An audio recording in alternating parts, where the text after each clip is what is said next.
திருவாரூரில் இரவில் நண்பருடன் பேசிக் கொண்டிருந்த கொத்தனாரை மர்ம நபர்கள் அரிவாளால் சரமாரியாக வெட்டி கொலை செய்த சம்பவத்தால் பதற்றமான சூழல் நிலவியுள்ளது.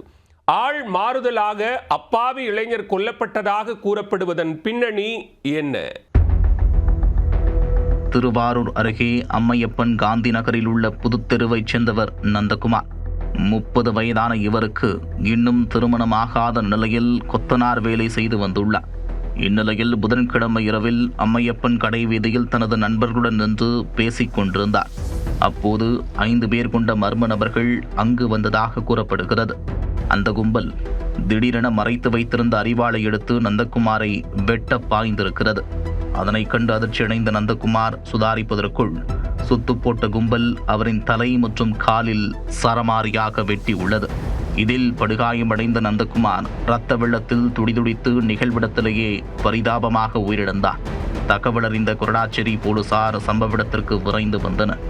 பின்னர் கொத்தனாரின் உடலை கைப்பற்றி உடற்கூராய்விற்காக திருவாரூர் அரசு மருத்துவக் கல்லூரி மருத்துவமனைக்கு அனுப்பி வைத்தனர். அத்துடன் தப்பி ஓடிய குற்றவாளிகளை பிடிக்க போலீசார் தீவிர தேடுதல் வேட்டையில் இறங்கினர்.